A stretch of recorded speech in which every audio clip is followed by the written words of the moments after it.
반갑습니다. 트레이더 장대봉입니다. 오늘은 트럼프 대통령이 연준 의장으로 지명한 케빈 워시가 앞으로 시장에 끼칠 영향이 무엇인지, 그리고 지난주 엄청난 변동성의 배경까지 자세하게 다뤄보려고 합니다. 정말 중요한 내용들만 담았으니 꼭 끝까지 시청해 주시고요. 도움이 되셨다면 구독과 좋아요, 알림 설정까지 부탁드리겠습니다.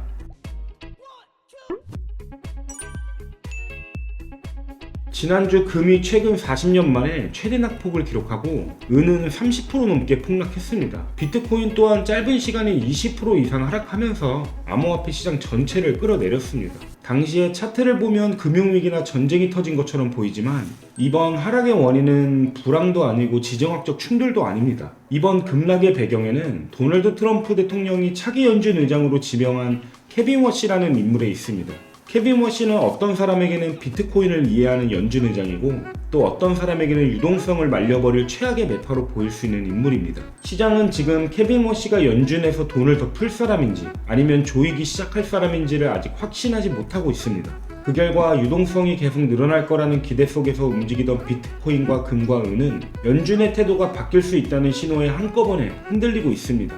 케빈 워시는 지금의 파월 체제와는 생각의 우선순위가 다른 인물입니다. 파월이 시장을 달래며 충격을 관리하는 데 무게를 두었다면 워시는 그 과정에서 쌓이는 부작용을 더 경계해야 한다고 보는 쪽에 가깝습니다. 케빈 워시는 정책 현장보다 먼저 월가에서 시장의 냉정한 판단과 결과를 직접 겪으며 커리어를 쌓아온 인물입니다. 모건 스탠리 M&A 부서 백악관 경제장은 2006년에는 35세라는 최연소 나이로 연준 이사에 임명됩니다. 그리고 곧바로 2008년 글로벌 금융위기를 연준 내부에서 직접 경험합니다. 그 당시 워시는 그 시기 연준과 월가를 잇는 핵심 창구 역할을 맡았던 인물입니다. 이런 배경 때문에 케빈 워시에 대한 엇갈린 해석이 나옵니다. 그가 과거 인터뷰에서 비트코인을 새롭고 흥미로운 소프트웨어라고 표현했고 젊은 세대에게는 비트코인이 새로운 금이 될 수 있다는 취지의 발언을 한 적도 있기 때문입니다. 하지만 여기서 중요한 건 워시가 비트코인을 어디까지로 보고 있느냐입니다. 워시는 비트코인을 기술로서 평가하는 인물이지 화폐로서 신뢰하는 인물은 아닙니다. 실제로 그는 비트코인을 두고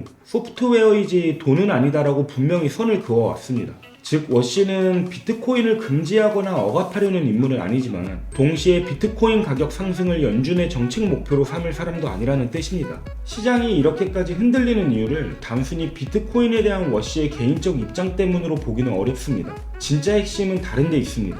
바로 유동성입니다. 케빈 워시는 연준이 위기 때마다 반복해온 방식, 돈을 풀어 시장을 떠받치는 구조 자체를 오래전부터 문제라고 봐온 인물입니다. 2008년 글로벌 금융위기 당시를 돌아보면 대부분의 연준 인사들이 디플레이션이 더 위험하다고 말하던 상황에서 워시는 정반대의 이야기를 했습니다. 그는 대부분의 연준 이사들과 완전 반대되는 입장인 지금 더 위험한 건 인플레이션이라고 주장했습니다. 결국 연준이 두 번째 양적 완화를 추진하자 워시는 이에 반대하며 연준을 떠나게 됩니다. 중요한 건 그 이후로도 그의 입장은 한 번도 변하지 않았다는 점입니다.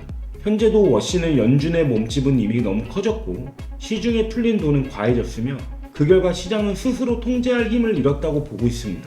그래서 이번 급락을 초래한 시장의 공포는 케빈 워시가 이끄는 연준이 앞으로 위기 때도 예전처럼 돈을 풀 수 있는지에 대한 불안에서 시작되었을 수 있다고 전문가들은 분석하고 있습니다.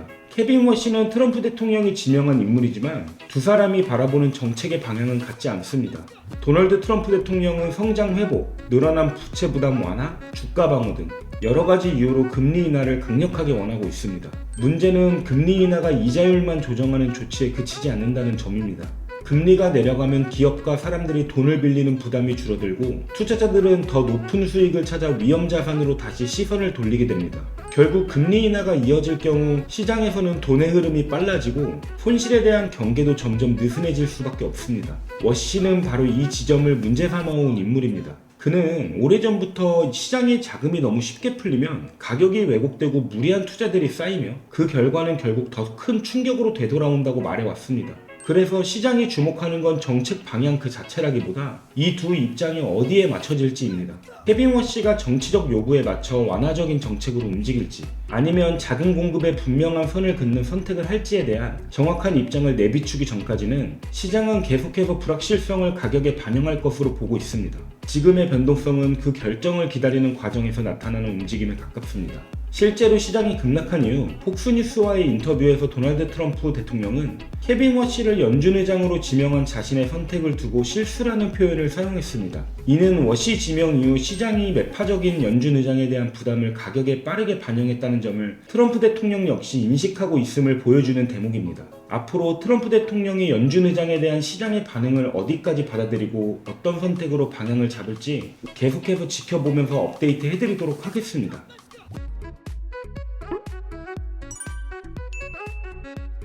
이제 금과 은 그리고 비트코인이 왜 동시에 무너졌는지에 대해서 이야기해보도록 하겠습니다. 지난 1년 동안 시장에는 돈이 계속 풀릴 수밖에 없다는 전제가 깔려 있었습니다. 미국의 막대한 부채와 통화 공급이 늘어날 수밖에 없는 구조 속에서 달러 가치는 점점 약해질 거라는 쪽의 시장의 생각이 모아졌습니다.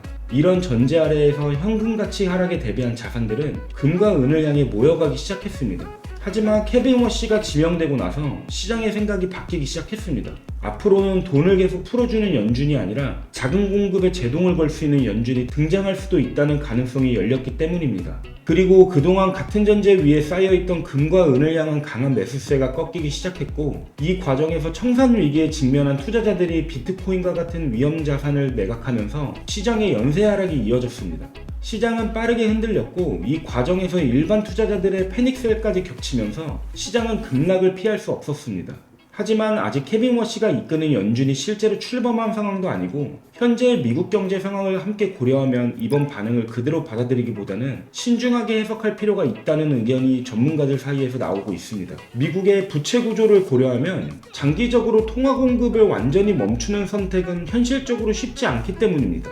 다만 시장이 반응하는 기준은 장기적인 가능성이 아니라 지금 정책의 방향이 바뀔 수도 있다는 신호입니다. 케빈 워시의 지명은 연준의 태도가 달라질 수 있다는 첫 번째 단서로 받아들여졌고, 시장은 그 변화 가능성을 먼저 가격에 반영한 것입니다. 케빈 워시는 가상자산 시장에 대한 부정적인 시선을 갖고 있는 사람은 아닙니다. 하지만 자본시장 가격을 끌어올리기 위해 유동성을 풀 인물도 아닙니다. 그는 돈의 힘을 쉽게 신뢰하지 않고 시장에 과열되는 순간을 늘 경계해왔습니다. 가격이 오를수록 상승의 이유보다 그 뒤에 쌓이는 위험을 먼저 보는 쪽에 가깝습니다. 2026년 가상자산 시장은 정책 방향과 유동성 변화에 따라 나의 자산 온도 차와 변동성이 더 노골적으로 드러나는 시장이 될 수도 있습니다. 지금처럼 정치 이슈 하나로 시장 변동성이 커지는 구간에서는 막연한 공포나 단기 뉴스에 휘둘리기보다 구조를 이해하고 대응하는 게 중요합니다. 현재 시장 흐름이 어떻게 이어질지, 그리고 이런 정치 이벤트를 어떤 관점에서 보고 준비해야 하는지 궁금하신 분들은 화면에 나와 있는 번호로 구독이라고 문자 주시거나 궁금한 점을 남겨주시면 영상에서 다 담지 못한 세부 내용들과 팩트에 기반한 관점으로 차분히 답변 드리겠습니다.